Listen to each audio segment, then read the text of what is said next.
बिहार विधानसभा चुनाव के सभी 243 सीटों के नतीजे सामने आ गए हैं। राज्य में सरकार बनाने की कवायद तेज हो गई है। राज्य में एक बार फिर एनडीए गठबंधन की सरकार बनने जा रही है। विधानसभा चुनाव में एनडीए को 125, महागठबंधन को 110 और एआईएमआईएम, बसपा व दूसरे दलों को 8 सीटें मिली है। तेजस्वी यादव की आरजेडी 75 सीटों के साथ सबसे बड़ी पार्टी बन गई है। बीजेपी 74 सीटों के साथ दूसरी सबसे बड़ी पार्टी बनी है।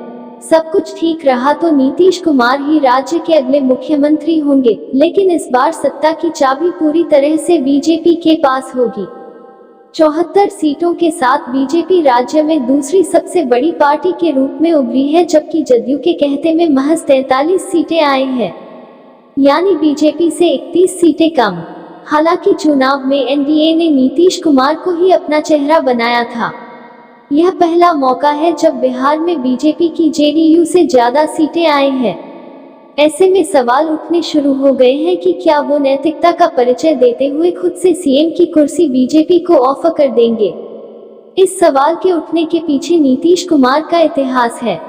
सीएम नीतीश कुमार कई मौकों पर नैतिकता का परिचय देते हुए कुर्सी छोड़ते रहे हैं। आइए नीतीश कुमार के नैतिकता के उन पुराने फैसलों पर एक नजर डालते हैं। 2014 के लोकसभा चुनाव में नीतीश कुमार की अगुवाई में जेडीयू की बिहार में करारी हार हुई थी। जेडीयू महज 2 सीटों पर सिमट गई थी। इसके बाद नीतीश कुमार ने नैतिकता की दुहाई देकर पद से इस्तीफा दे दिया था। उन्होंने जीतन राम मांझी को मुख्यमंत्री की कुर्सी पर बिठा दिया था। 2005 मार्च-अप्रैल 2005 के विधानसभा चुनाव में एनडीए को बहुमत नहीं मिला था। वहीं एलजेपी अपने 29 विधायकों का समर्थन देने से इनकार कर चुकी थी। इसी बीच खबर आई थी कि एलजेपी के 21 विधायक टूटकर नीतीश कुमार के पक्ष में आने को तैयार थे, लेकिन नीतीश कुमार ने नैतिकता की दुहाई देकर सरकार बनाने से मना कर दिया था। 1999 पश्चिम बंगाल के गैसल में भीषण ट्रेन हादसा हुआ, जिसमें करीब 300 लोगों की मौत हो गई थी। इस हादसे की नैतिक जिम्मेदारी लेते हुए नीतीश कुमार ने रेल मंत्री के पद से इस्तीफा दे दिया था।